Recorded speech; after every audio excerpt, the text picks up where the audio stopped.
Good morning. It is Wednesday, February the 27th, and this is The Drill.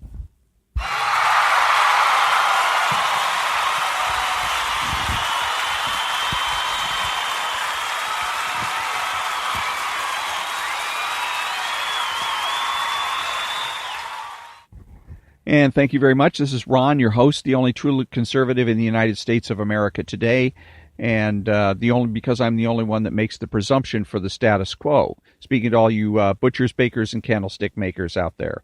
And if you listen to the left-wing counterculture these days, as a matter of fact, over the past few decades, then you'll end up believing that nothing can be known with certainty, that we have no free will, that nothing exists except that which we can touch and feel. In other words, no concepts like justice, that there are no universal rights and wrongs, that absolutely everything is a matter of opinion, and therefore anything is in the universe is can be manipulated, can be that everything is a man-made reality. And so one of the things that I did want to say, I didn't say yesterday, but try to incorporate into my introduction, is that this is going to be different from Rush Limbaugh and Sean Hannity. As you know, I've got a 411 or thereabouts, so over 400 broadcasts now. And so for any of you that have listened to any of the broadcasts in the past, you'll realize that I speak more in terms of certainty. I express certainty of knowledge, and I speak in terms of absolutes. I have more of a tendency to do that than Rush Limbaugh or Sean Hannity. If you listen to Rush Limbaugh or Sean Hannity, they qualify their statements. They'll come out and say that something is wrong, and then they'll qualify it by saying, in my opinion, or this is the right thing to do, in my opinion. Don't qualify it. That's one of the things that every conservative can do to strike a blow against socialism culturally. Whenever you're communicating with anybody in your family, in your social circles, at work, communicate with certainty. If you don't know, say, I don't know. I really don't know. That's a statement of certainty. Because not only is there certainty of knowledge, there is nothing but certainty of knowledge. The second thing that I'm doing that's going to be different is that you'll hear from Rush Limbaugh. He will say to you, don't doubt me. It's interesting because on the one hand, he qualifies all of his statements with, in my opinion, but on the other hand, he will tell you, don't doubt me, and which is a fallacy. The fallacy is called take my word for it. And that's what he means by don't doubt me. Take my word for it. No, don't. Don't take my word for it either. A lot of what I'm going to say is going to have some certain amount of logic to it, but I'm not always going to be providing the background. In other words, I'm not going to always be telling you where I got the information. I can't always remember where I got the information that I'm giving you. In as many cases as I possibly can, I will do so. In those cases, in any case, if there's anything in your mind that says, I don't know, this doesn't sound right, I don't think Ron is right about this, I think that he's making a mistake here, feel free to do that. Feel free to doubt me. Rush Limbaugh says, don't doubt me. Ron says, doubt me. Feel free to doubt me. Because the most valuable thing that Ayn Rand ever said, and she had a lot to say over the course of her lifetime, was listen to yourself. You're reading something, you're listening to something, you're watching a show, and something going on strikes you as being odd, or that there's something wrong here. Don't just blow it off. Don't just think, well, what do I know? I'm not on the radio. I'm not a television personality. I'm not a published author. Don't do that. If something bothers you, more than likely there's a damn good reason why it bothers you. So listen to that voice and try to figure out, take as much time as you need to. You don't need to try and figure it out in 5 minutes or overnight or whatever. But keep plugging away at it until you figure out what it is that bothers you about it.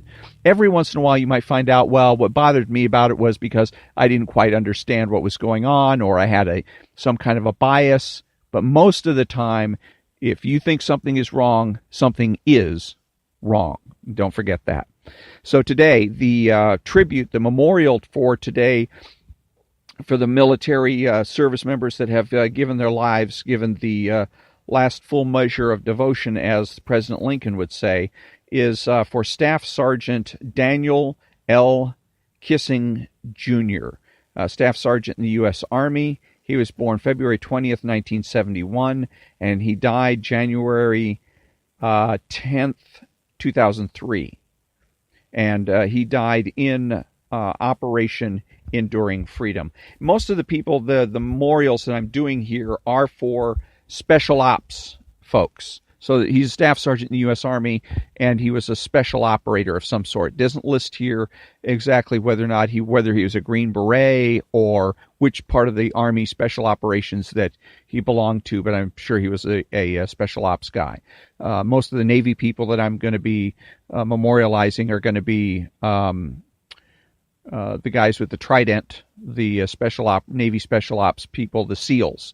And for the Air Force, it'll be the Air Force combat control members, combat control team members, and pararescue people. So all the military people in here, basically special ops folks. And I want to let you know about that. Okay, now I want to play a little clip from Rush Limbaugh's show from yesterday, and then make a comment.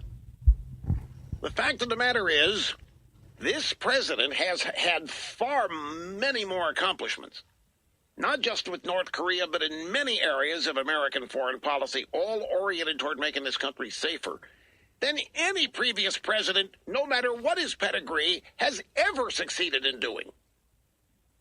And yet we get news stories today that Kim Jong-un is going to make mincemeat out of Trump, and that Trump's going to give away the store. This is just... It's the exact opposite of the truth. And it's going to be demonstrated here soon after this summit ends. Everybody will see it. Okay, so he almost gets it right here, but this is an example of what I'm talking about when I say the classic mistake that Rush Limbaugh and others, Liz Wheeler, Sean Hannity, make is Rush Limbaugh always says that he lives in the heads of the left rent-free. No, they live in his head. If you listen to his show, the vast majority of things that he's talking about have to do with the left. What is it the left is doing? What is it Nancy Pelosi says? What is it that Miss Cortez from New York is doing or saying or proposing? And then he reacts to that. And very often that the proposals or the things that these folks are saying are arbitrary. So he doesn't even need to react to it. Okay. Now, with this particular instance, he said, and I saw this piece and I thought, okay, because it said greatest president. And so I'm thinking, okay, he's going to spend time, this whole segment, he's going to be devoted to extolling the virtues of President Trump. And he starts out that way, saying that he is the most accomplished president of any president in modern history. And I think also what makes that particularly remarkable is that President Trump has zero political experience. He was not a prior governor like Ronald Reagan. He was not a senator or like President Obama. He was not a former governor like Jimmy Carter, et cetera, et cetera.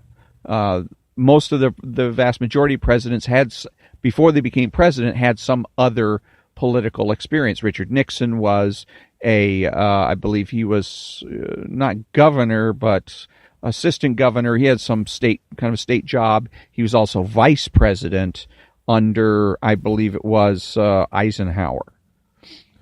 So they had a political experience, and President Trump had no political experience at all.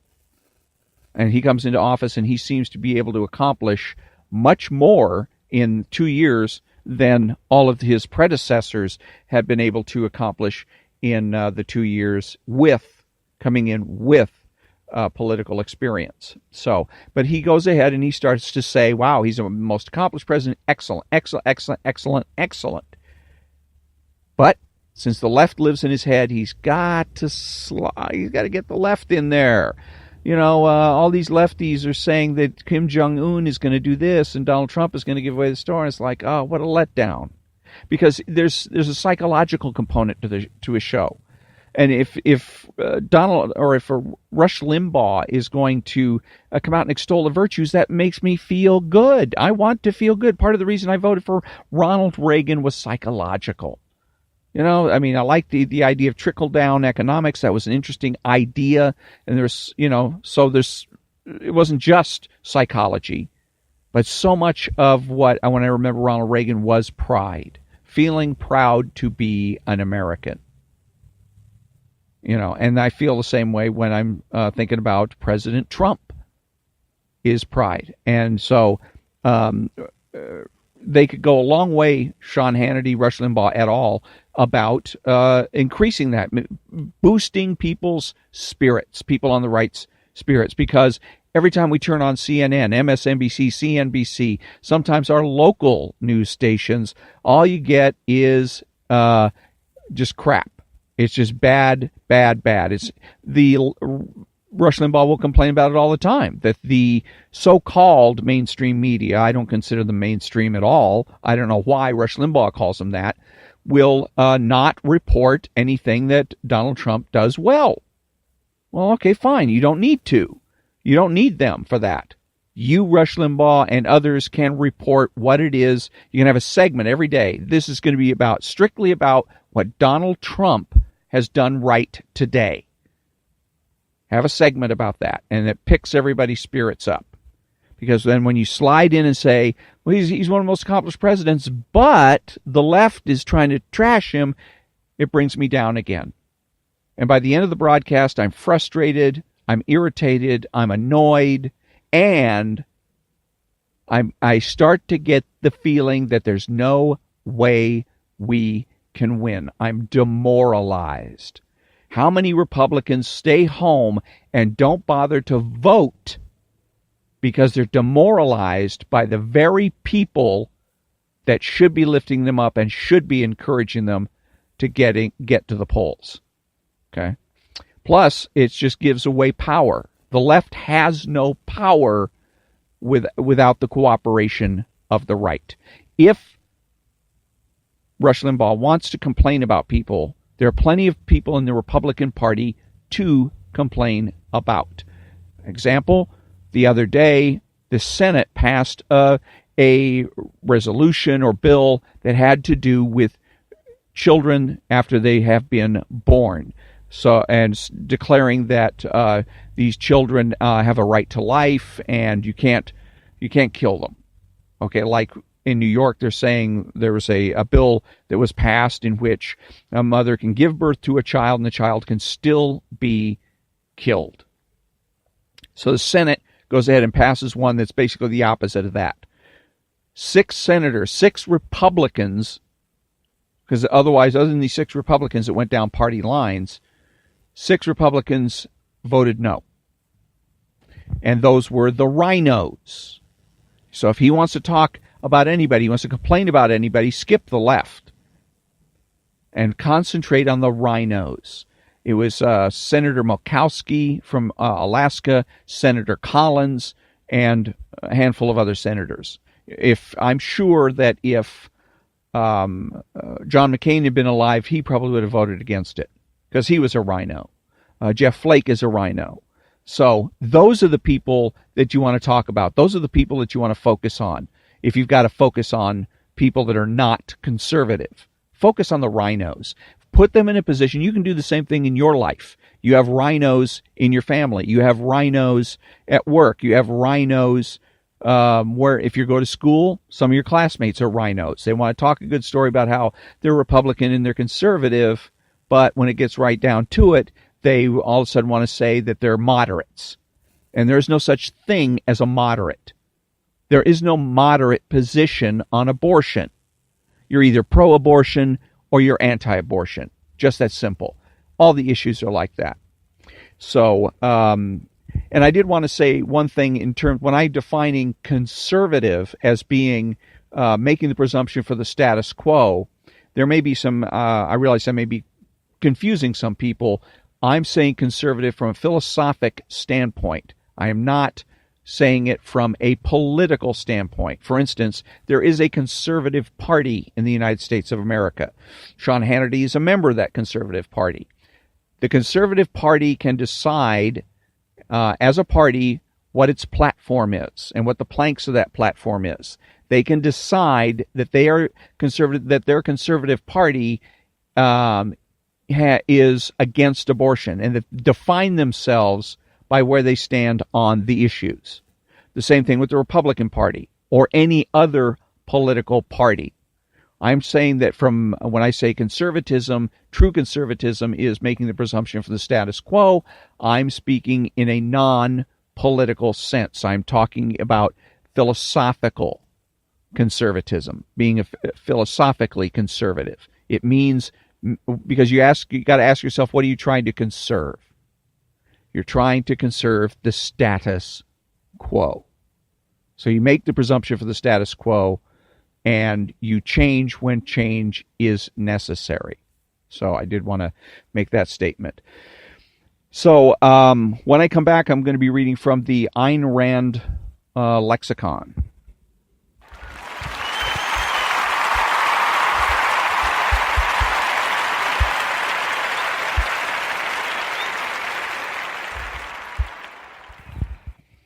Thank you very much. Welcome back. The Ayn Rand Lexicon, one of the best books I've ever read, because it emphasizes the importance of concepts.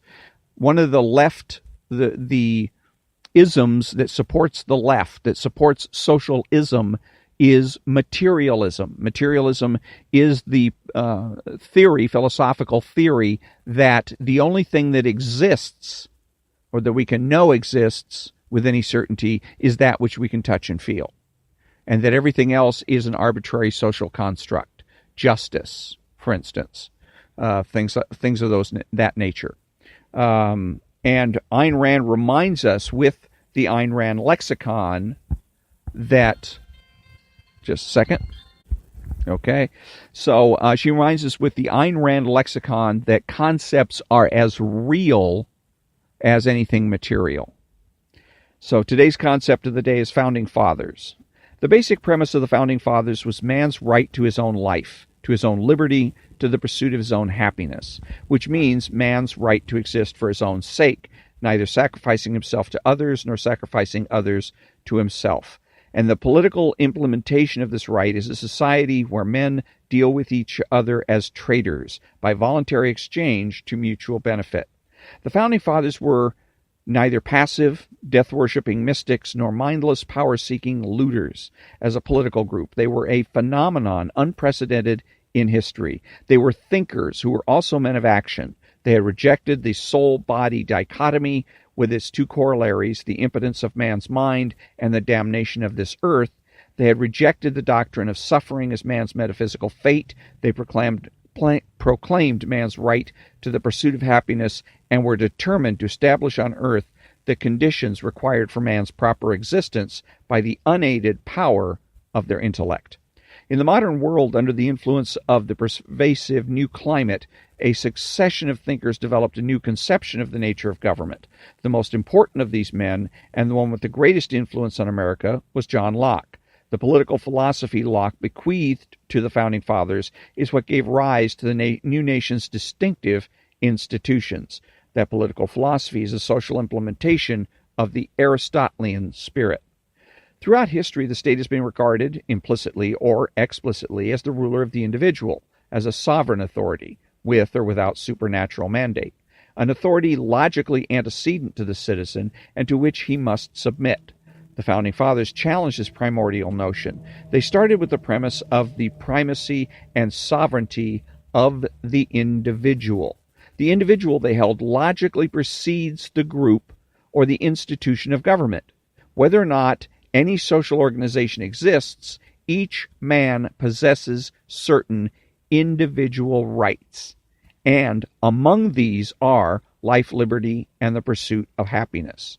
Or, in the words of a New Hampshire state document, among which are the enjoying and defending life and liberty, acquiring, possessing, and protecting property, and, in a word, of seeking and obtaining happiness. The genius of the Founding Fathers was their ability not only to grasp the revolutionary ideas of this period, but to devise a means of implementing those ideas in practice, a means of translating them from the realm of philosophic abstraction into that of socio-political reality, by defining in detail the division of powers within the government, and the ruling procedures, including the brilliant mechanism of checks and balances, they established a system whose operation and integrity were independent, so far as possible, of the moral character of any of its temporary officials. A system impervious, so far as possible, to subversion by an aspiring dictator or by the public mood of the moment. The heroism of the Founding Fathers was that they recognized an unprecedented opportunity, the chance to create a country of individual liberty for the first time in history, and that they staked everything on their judgment, the new nation, and their own lives, fortunes, and sacred honor. Quote, "I have sworn upon the altar of God eternal hostility against every form of tyranny over the mind of man," unquote. Jefferson and the other Founding Fathers meant it. They did not confine their efforts to the battle against theocracy and monarchy. They fought on the same grounds, invoking the same principle of individual rights against democracy, i.e., the system of unlimited majority rule. They recognized that the cause of freedom is not advanced by the multiplication of despots, and they did not propose to substitute the tyranny of a mob for that of a handful of autocrats. When the farmers of the American Republic spoke of the people, they did not mean a collectivist organism, one part of which was authorized to consume the rest. They meant a sum of individuals, each of whom, whether strong or weak, rich or poor, retains his inviolate guarantee of individual rights. The political philosophy of America's Founding Fathers is so thoroughly buried under decades of statist misrepresentations on one side and empty lip service on the other that it has to be rediscovered, not ritualistically repeated. It has to be rescued from the shameful barnacles of platitudes now hiding it. It has to be expanded because it was only a magnificent beginning, not a completed job. It was only a political philosophy without a full philosophical and moral foundation, which the conservatives cannot provide. And that was Founding Fathers, the concept of the day from the Ayn Rand lexicon. All right, and when I come back, I'm going to be reading from the 10 books that every conservative must read.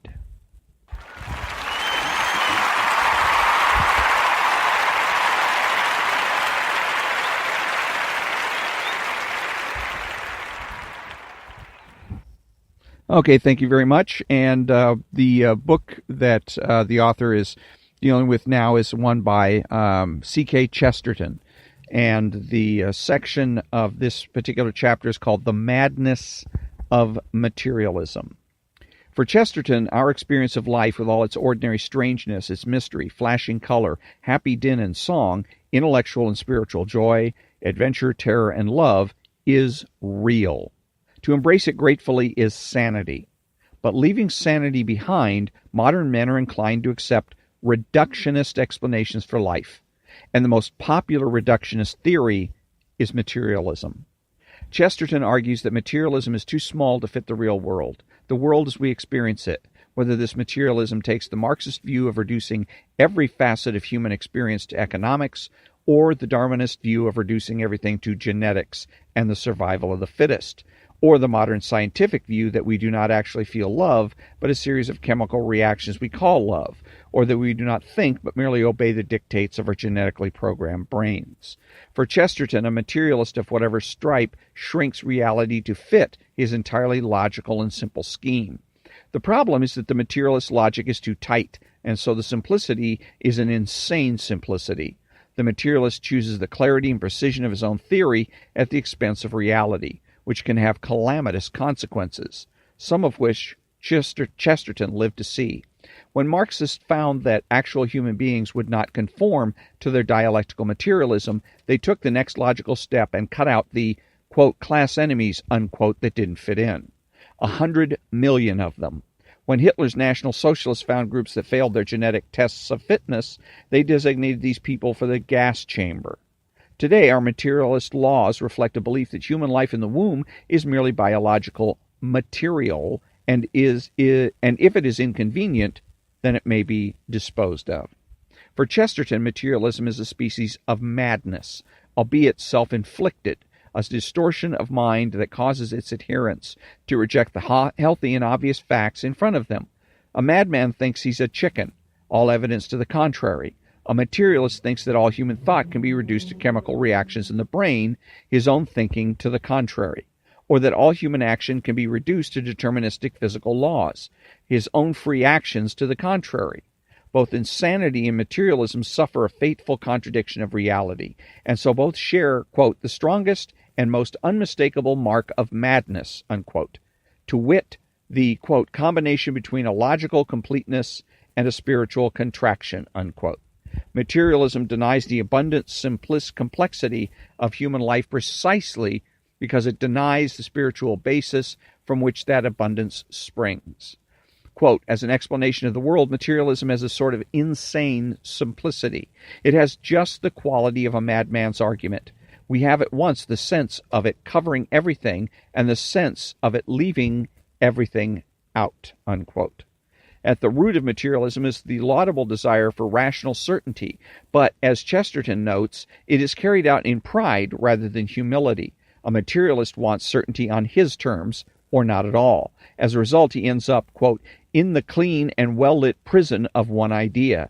He is sharpened to one painful point. He is without healthy hesitation and healthy complexity, unquote.